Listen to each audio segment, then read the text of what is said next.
So, Alper, I've got to warn you, I'm a little bit dangerous and unpredictable today. Uh,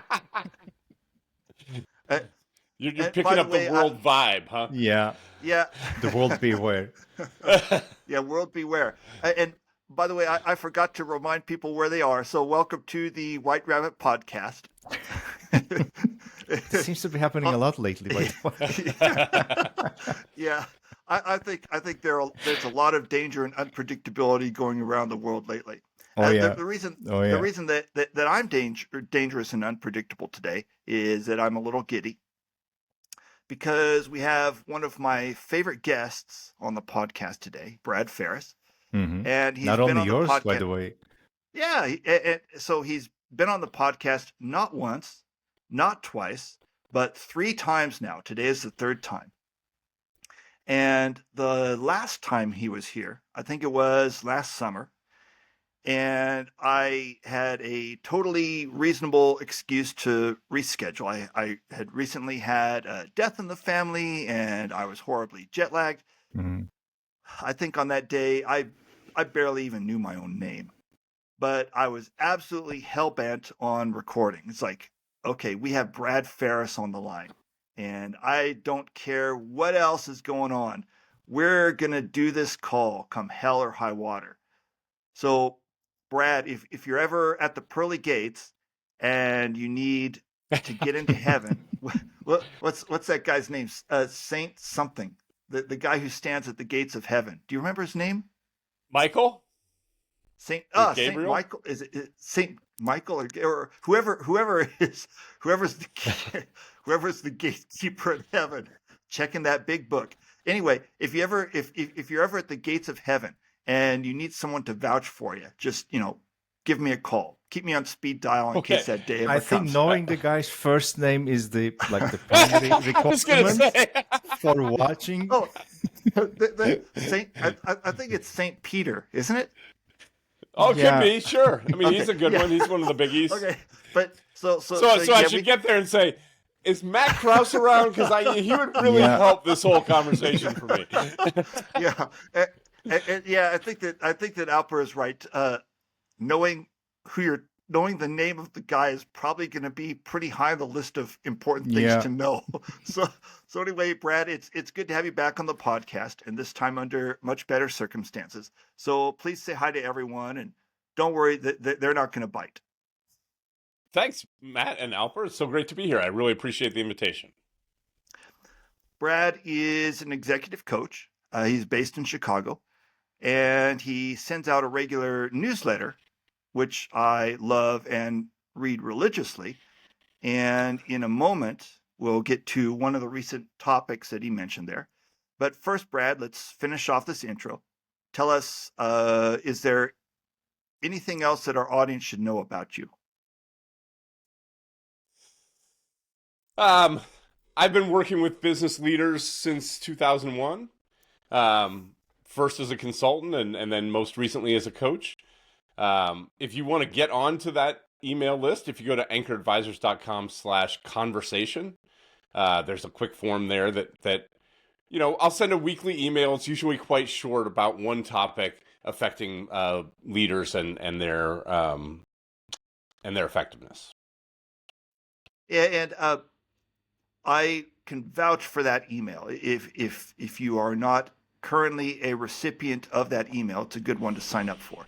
And before I forget, remind our audience members, Brad, you've already mentioned Anchor Advisors, and you already mentioned where Yes. they can sign up for the email. But if they want to get in touch with you, where can they find you? Where's the best place to find you?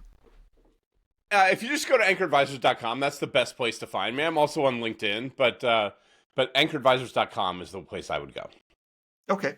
So thanks, Brad. And on to the main topic for today.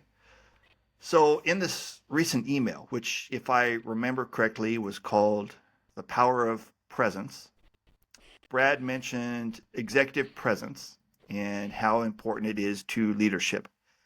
And he also mentioned saving time, which I can relate to because, everyone wants to have more time. So I'm totally down with both of those concepts. I'm totally down with the importance of presence and also with the importance of saving time. But Brad took it a step further. Brad, you linked the two and said that if you want to save some time, invest in your presence. And I thought that linking the two Yes. was pretty interesting because usually, you think, okay, well, presence, I'm going to have to like look around me more and I'm going to have to listen to people and talk more and blah, blah, blah, and all this stuff. And it's going to take a lot of time. So how on earth is being present going to save me some time? So I'm wondering, could you start us out by going into that a little bit and tell us more about what you meant there? Sure.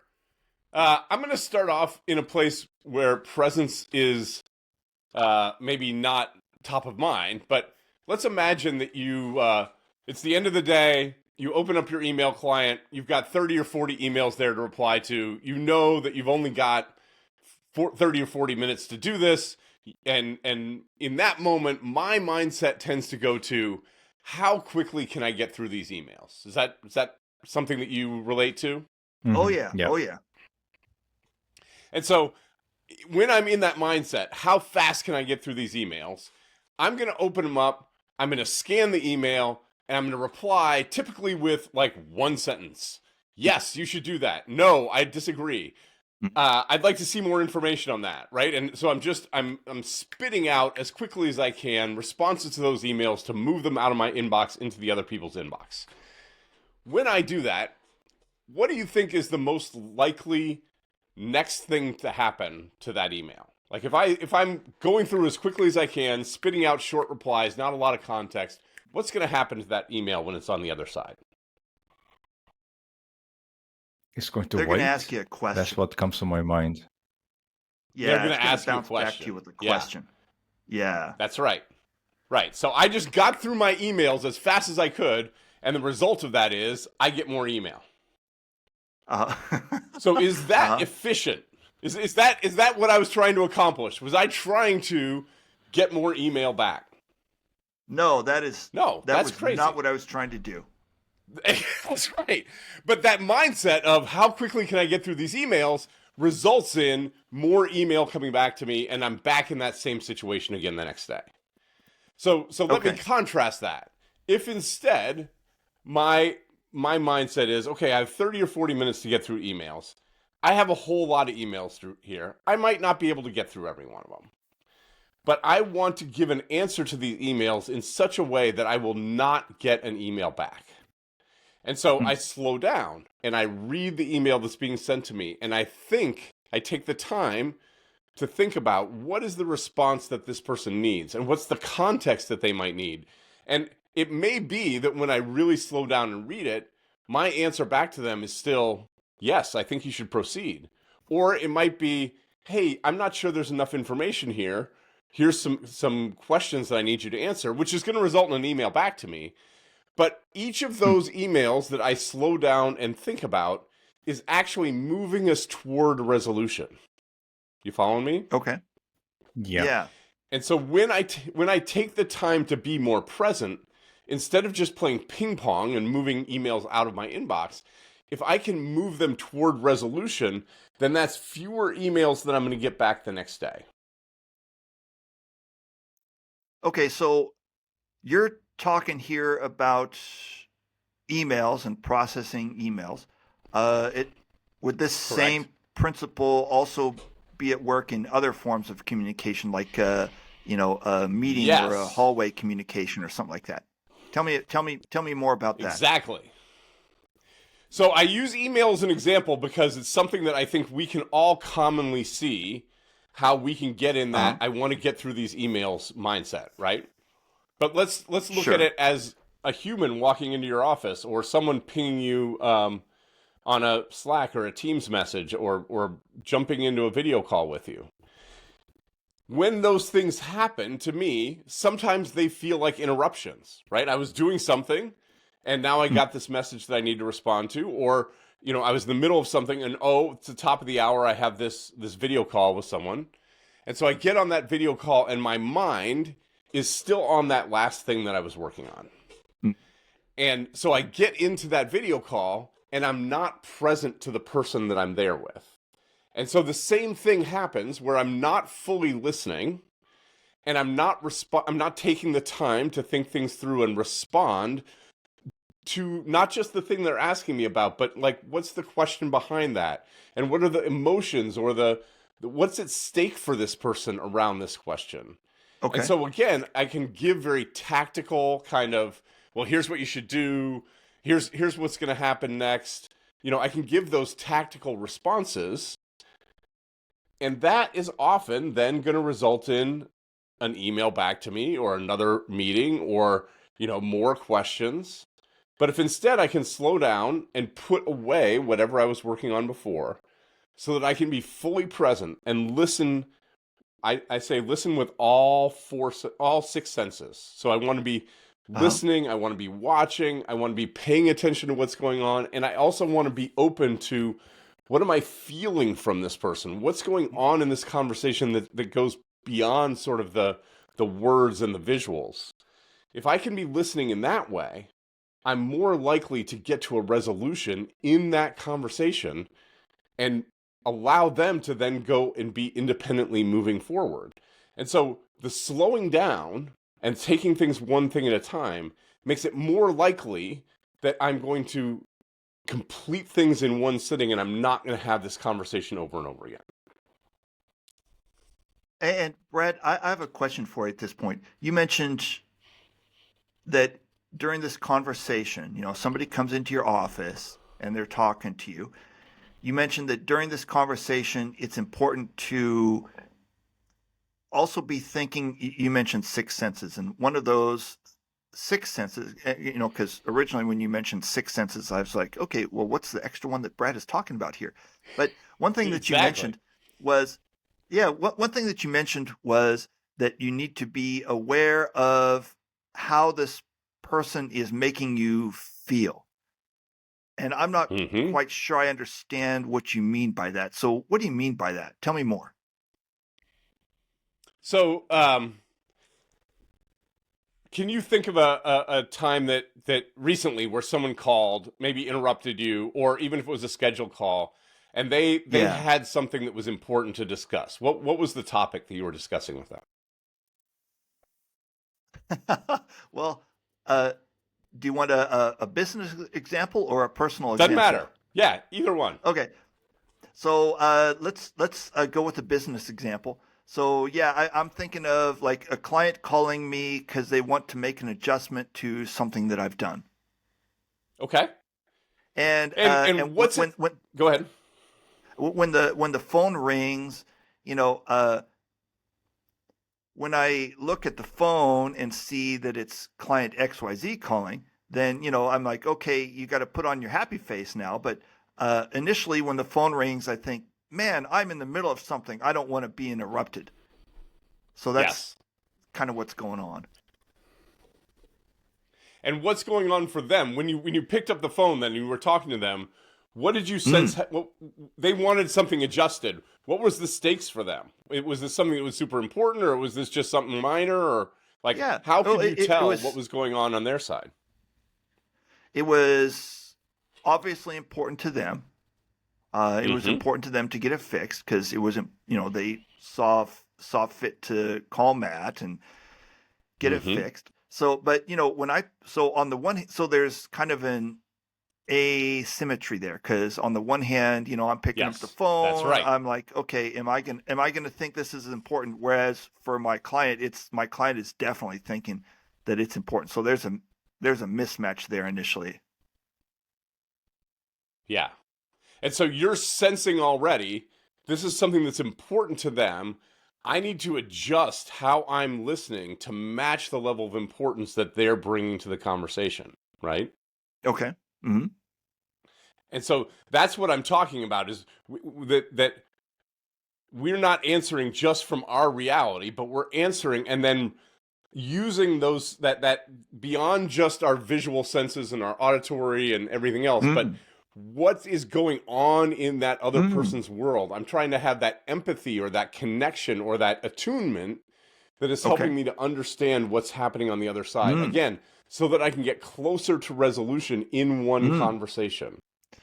So that's kind of the point of the importance of this. Let me see if I am understanding you correctly. So that's the importance of this presence, or that's Yes. the improvement that this presence is going to bring to my mind, is that I'm going to end up wasting less time and moving Yes. things to resolution faster. Is that kind of what you're saying?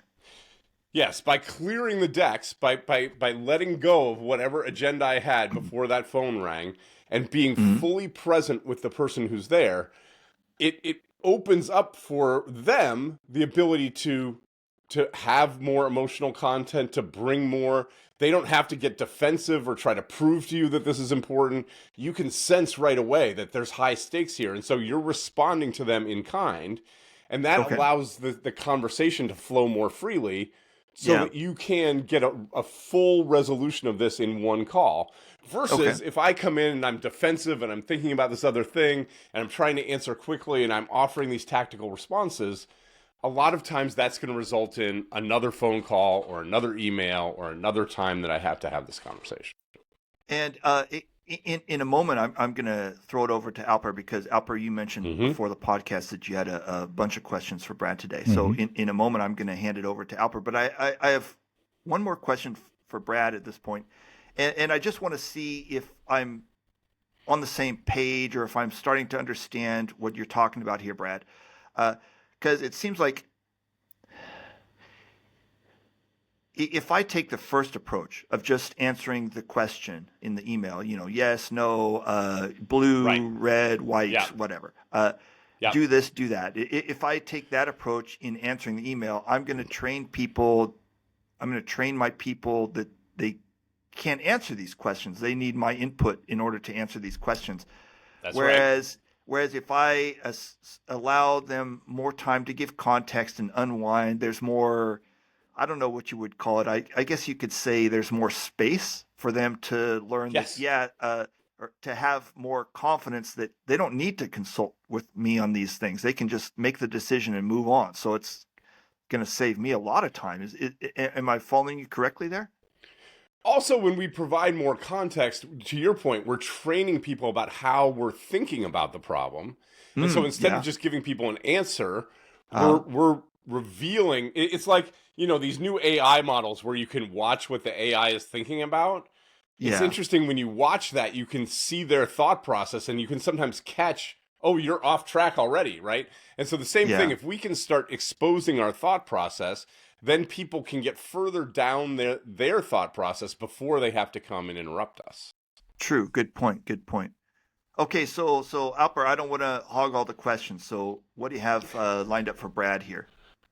Well, I have several things on my mind, but I'm going to start with the one that involves 2 points actually. One on the on the practical end of the spectrum, and then the emotional, because I have met so many people, so many managers, so many leaders who pride themselves on being efficient multitaskers. And Yes. from the Yes. article and from the conversation, I'm understanding that you are against it. Correct. We should put us on the same boat. By the way, I'm so happy that somebody's finally saying it. Well, a lot of people are saying it, but I'm really happy that we're touching on this. But what would you say to someone who very firmly believes that multitasking is essential to getting things done? So one of the ways that I talk to people about that is to ask them how other people feel. Like how does the person that you're meeting with feel after you hang up? What is the wake you leave behind? Are these people that feel understood and heard and valued? Or do they feel like you're too busy to talk to them and that you're really more interested in what's going on in your email than the conversation that they were having? And if it's okay with you that they feel like they're unimportant, then stick with the multitasking. But one of the giant problems that we have in business today is that people are disengaged, that they aren't coming and giving their full selves. And why would they if people are treating them as functionaries and unimportant and one of three tasks that I'm paying attention to at any given time? That's a great So point. it's really about how you're impacting the other person. How are they leaving the conversation? Are they leaving feeling energized, valued, cared about, or are they leaving feeling like, oh, he doesn't think I'm very important? Okay. And my follow-up question is about taking that to the other end of the spectrum, from the multitasking pragmatic to the person who is vulnerable. Because if I understand correctly from the email, you mentioned that practicing this presence also requires being vulnerable, right? Yes, that's right. So I would like to ask, how do you help, again, the leaders, the managers, these people who are uncomfortable with that kind of emotional openness? How do you help them develop that skill? So there's a couple of things. One thing that I will talk to people about is I will get people to think about, who are you on your best day?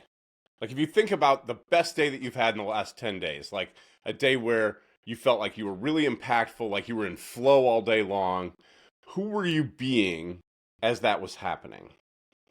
And typically when we talk about that, people can see that when I'm in flow, I'm most often focusing on one thing at a time.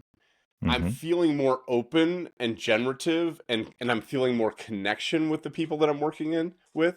And so when we start thinking about who we are on that best day, and then I say, would you like to have more days like that? People are like, yes, I would like to have more days like that. And then I say, well, then what keeps you from having those kind of days? And the answer that I get most frequently is, well, if I'm in back-to-back-to-back meetings, and I leave one meeting and I'm all stirred up and agitated, and I go into the next meeting and I bring all that agitation into that meeting, and it's unresolved. And then this second meeting, now I have a whole nother layer of things that I have to, and by the end of the day, I'm carrying all of this junk from all these meetings. Like, that's when I'm at my worst. Okay, so what if we put some space between the meetings so that you could have time to process, to clear the decks before you get into that next meeting, and then you're in a place, you're being a person who has more room for that vulnerability and connection and emotional content. I understand. It's a long answer to a short question. No. I really like it. Matt, I have one more question, but I can give you the floor before I articulate that. It's kind of a follow-up, but I can also let you go with yours. No, go for it. Take as much time as you need. Okay. Because I want to focus on that moment in the corporate office. For example, it's 3 p.m. Everything is going very fast-paced. Everything is transactional. Yes. And I need to juggle so many things in my hand. How can I even begin, let's say, shifting towards this, I'm going to call it a more human-centered way of working, and not resisting or being confused by it internally, because it's such a new paradigm, let's say, into my world. It resonates with me. I want to practice it, but I have absolutely no idea where to start. What do I do? So when we were just having that conversation about your best day self is that place where you're being creative and generative and open. And my worst day self shows up when I come from meeting to meeting to meeting, and it's all back to back, and I have no time to process, right? So the obvious step there, in my perspective, is to put some time in between meetings. If you just start by inserting 10 or 15 minutes in between each meeting, and then don't use that time to respond to emails, but like, I have a ritual that when I hang up the phone, I get up out of my desk and walk out of my office immediately. And what I do next, there are a lot of things that could happen next. I might go outside, and it's a sunny day, and I'm just going to stand out in the sun. I might go talk to someone outside my office. I might just walk from one end of the house to the other and then come back and sit down. But if I can have a break where I can physically change my environment and give myself a little bit of a break there, just putting that in. And most people are like, but Brad, I don't have time. That means instead of having 7 calls a day, I can only have 6. And my response is, I would like you to have 4. And if each of those calls was really effective, you could make as much progress in your day as you could when you were having 7 or 8. But we have to experience that in order for a body to trust it. Does that make sense? So the Yes. first step is just to start to put some space in between your calls. Yes, it does. But I'm going to challenge you. Not because my Please life is do. like that, but I have met people whose lives are like that. And this is from a Yes. real conversation. Yes. The company has an open server for calendars. So I see Yes. your calendar, I see your availability. Without even asking you, I see that you're free between 3:15 and 3:40. So I send an automatically accepted meeting invitation. Yes. And I have heard about this. For me, it sounds horrible, but I have heard about this. This is hell for me. So I would like to ask, if I'm coming from that world, Yes. what is the mindset change necessary for me to even imagine that this is possible? What will be my first steps? So it depends a lot on the culture of the company that you're in there. Mm-hmm. There are some calendar programs where you can automatically add a buffer after a meeting. And so if someone schedules that meeting, it adds a 15-minute buffer automatically. And so then you're blocked. If Okay. it can't be done automatically, can you go in and when those meetings come in, just put some blocks on your calendar following the meeting? If that's not possible, then when you get on a call with someone and they've scheduled it for an hour, can you say, hey, I only have 50 minutes. I need to get off at 10 minutes to the hour, and enforce it in the opposite direction and see if you can do what you can do in 50 minutes so that you have that 10-minute break to do something else. But it comes from you valuing that I am worth having this break, that this is an important, this is how I am at my best. And so it's okay for me to ask for the thing that I need. Okay, so we will need to get into the mindset. Yes. Okay. Yeah. Okay. And again, in my experience, the easiest way to get into the mindset is to try it. If you try it for a little while, I think you will find how much more productive you're being, and the freedom and like the openness and the creativity that comes out of it just has such positive results that it might start changing the culture that you're a part of. Now, if you're a part of Microsoft, obviously you're not changing the culture of all of Microsoft, but Probably can not, you yeah. change the culture of the team that you're a part of or the group that you're a part of? I think that would be possible, yeah. Well, thank you for the responses. And but before we wrap up, I have one more question for Brad Alper. Is that okay if I jump in? Sure. Okay. So Brad, I'm wondering about a little more about how you sell this idea. You were just talking, here are some incremental steps that you can take, to make small changes. So on the one hand, like at the beginning, okay, I'm sitting there in my office and I'm thinking, okay, what Brad is saying, it sounds like a really good idea. And then Brad is giving me some nice incremental steps where I don't have to go all the way in. I just have to put my toe in the water a little bit. But then there's the middle step there, and I have some fear. Like, okay, if I even take those little steps, people are going to think I'm a slacker. So, give me some. How do I sell my Your boss arguments, and the maybe? people around? Yeah. Yeah. So So- how do I sell my boss and the people around me on hey, let's take these Yeah. incremental steps that Brad's telling us about? I really love the way that you guys are coming back at me here, because really, if I look at the feedback that you're giving me, a lot of it is rational, right? I need to rationalize how can I do this and how can I argue with other people to convince them that I can do this. And what I'm suggesting is if you experience it, and if other people experience you when you're at your best, what I see is that people want more of that. And so they'll say, Brad, it seems like you're so much, I'm finding we're making more progress on these calls than we were in the past. What's different? What's happening? And you can say, well, I'm taking some time in between calls, and I'm actually taking a lunch break where I'm not sitting at my desk. And in the afternoon, I go out for a short walk so that I get out of my office. And those things are allowing me to be at my best. That rather than trying to convince people, now it does, the point that you make is a good one, is that I don't want to be judged as being a slacker. And so there has to, you on the inside, there has to be a belief there that this is not going to make you a slacker. This is actually going to improve your productivity. And when you have that belief, then trying it and letting people experience it is probably going to be more effective than having a conversation with people about it. Nice. Good point. I will give your listeners a tool here. I created a little 5-minute podcast, and I'll send you guys the link. But it takes the listener through this exercise of who are you on your best day and who are you on your worst day. Nice. Right? Yeah. And so you can write that out in front of you.